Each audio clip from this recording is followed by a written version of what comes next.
नमस्कार, आप सभी का स्वागत है अन्नदाता कार्यक्रम में। आपके साथ मैं हूं सोनाली सिंह। हमारे देश के किसान जन का पोषक है, वह श्रम का देवता है, अन्नदाता है। उसमें ही भारत की आत्मा निवास करती है। ऐसे ही किसानों की प्रगति के लिए हम खेती बाड़ी से जुड़ी हुई बहुत सी नई लाभकारी जानकारियां हर रोज सुबह लेकर आते हैं। तो चलिए कार्यक्रम शुरू करने से पहले देखते हैं क्या है आज के अन्नदाता में।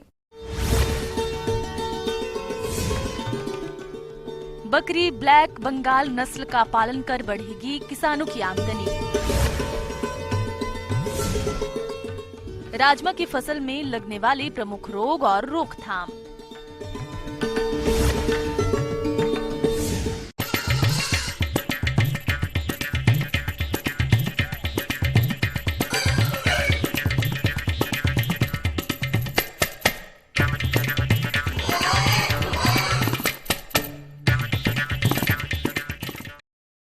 भारत में ग्रामीण क्षेत्रों में बकरी पालन आजीविका का एक प्रमुख स्रोत है। बकरी पालन को एक व्यावसायिक धंधा बनाने के लिए किसानों को इनके पालन की सही तकनीक मालूम होना बेहद जरूरी होता है। इतना ही नहीं, किसानों को अपने क्षेत्र के अनुसार पशु की अच्छी नस्ल की समझ होनी चाहिए, नहीं तो इस व्यवसाय में लाभ की जगह हानि का सामना करना पड़ सकता है। इसीलिए आज हम आपके लिए बकरी की उन्नत नस्ल ब्लैक बंगाल के बारे में जानकारी लेकर आए हैं। तो आइए इस बारे में जानते हैं दिव्यायन कृषि विज्ञान केंद्र जिला रांची के पशु वैज्ञानिक डॉक्टर भरत कुमार से।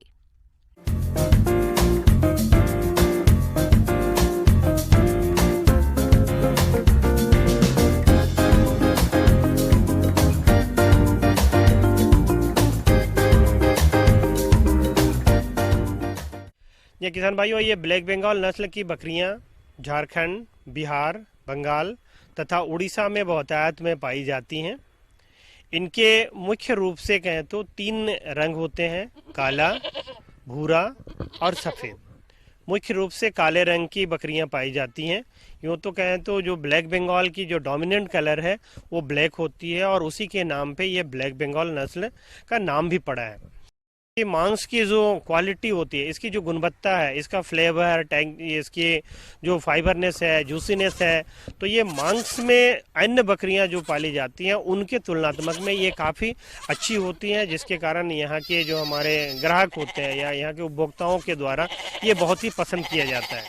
बकरी की यह नस्ल मीट के लिए सबसे अच्छी है।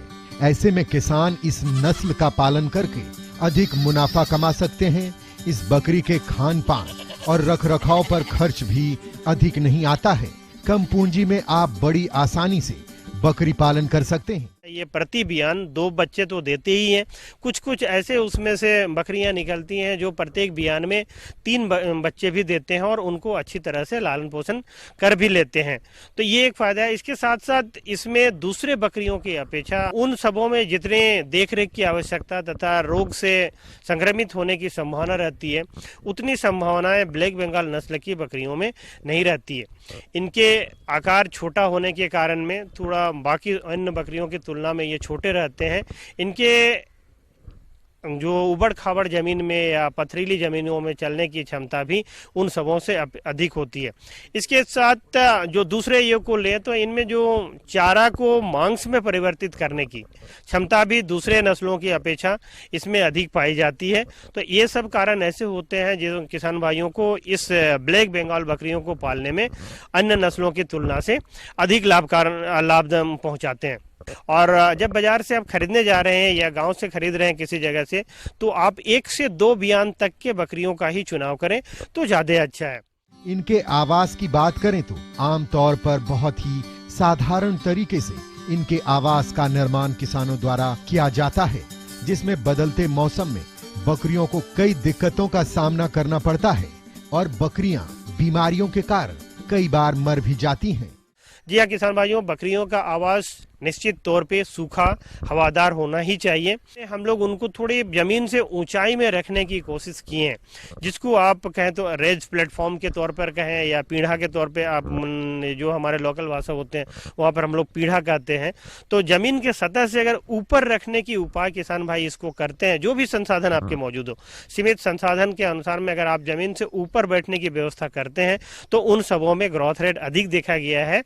जैसे आप अगर घर के चारों तरफ जो अंदर का भाग, पशु आवास के अंदर का भाग है, उसके किनारे किनारे में 2 फीट चौड़ाई और ये आधा फीट से 1 फीट ऊंचाई में कोई अगर पीढ़ा बना देते हैं तो आपको काफी अच्छा सुविधा होता है। बकरियां अक्सर उसके ऊपर जाके बैठती हैं और नीचे का सतह भींगा नहीं रहता है, जिसके कारण अंदर की आर्द्रता में भी कमी होती है।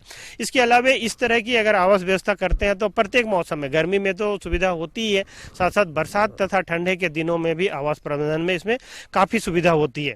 बकरियों का विकास तभी अच्छा होगा जब उनका आहार संतुलित होगा और इस जरूरत को पूरा करने के लिए बदलते मौसम के साथ आहार प्रबंधन अपनाने की जरूरत होती है। इसमें बीमारियां भी आती है। कई बार तो बीमारियों से पूरे इलाके की बकरियां ग्रसित हो जाती है और उपचार के बावजूद भी बच नहीं पाती है। इसलिए स्वस्थ बकरियों को टीका जरूर लगवाएं। तो किसान भाइयों, जैसे हम लोग बकरियों का लालन पोषण अधिकतर जो हरे घास या पत्तियां होती हैं उन्हीं से करते हैं। जो इंटेंसिवली करते हैं वही दाना पे निर्भरता रखते हैं, नहीं तो हम लोग जो भी उनकी जो लालन पोषण करते हैं, पोषण पहुंचाते हैं, वो चारा के द्वारा ही पहुंचाते हैं। तो किसान भाइयों, चारा को आप 2 भाग में बांट के इसका कुशल प्रबंधन कर सकते हैं। कुछ ऐसे चारा फसलों जिनकी बीज अगर कहें तो 2 भाग में बढ़ जाता है, मोटे तौर पे आप उसको कह सकते हैं कि वो दलहनी चारा फसल होते हैं। और जिनके बीज 2 भाग में नहीं बढ़ते हैं वो अदलहनी चारा फसलों के अंतर्गत आते हैं। तो अदलहनी चारा फसलों में कार्बोहाइड्रेट की, शर्करा की मात्रा अधिक होती है और दलहनी चारा फसलों में प्रोटीन की मात्रा अधिक होती है। तो किसान भाइयों, जिनमें हमें मांस के लिए रखे हुए पशु, विशेष करके बकरी की बात करें तो वहाँ पे प्रोटीन की अधिकता वाले चारा फसलों को हमको अधिक से अधिक देने की जरूरत होती है।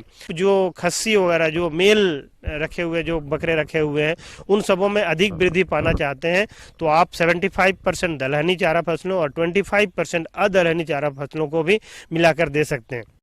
आपको किसी मौसम में लगता है कि हरे चारा से हम पोषक तत्व कम दे पा रहे हैं तो उस स्थिति में आप थोड़े दाना मिश्रण की भी सहायता ले सकते हैं, जिससे आप उससे जो पोषक की कमी हो रही है उसकी पूर्ति कर दें।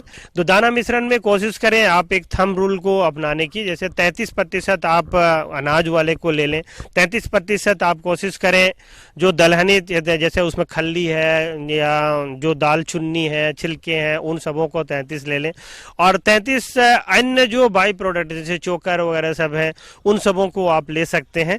तो इसके साथ साथ 1% आप उसमें खनिज मिश्रण अवश्य मिलाएं। प्रतिदिन चराने के अलावे 50 से 100 ग्राम तक अगर आप उम्र के हिसाब से बकरियों को दाना मिश्रण देते हैं तो आपको एक अतिरिक्त शरीर वजन भी मिल जाता है। इसके अलावे जो बकरियां प्रजनन के लिए रखे हैं उन सबों में भी जो प्रजनन संबंधित जो चीजें आप चाहते हैं वो समय समय पर मिलता रहेगा। इसमें ऐसे तो आप बकरियों में देखते होंगे काफी बीमारियां भी काफी कम होती है, देखरेख की भी उतनी आवश्यकता नहीं होती है अगर आप पोषण और आवास प्रबंधन को सही ढंग से रख लेते हैं।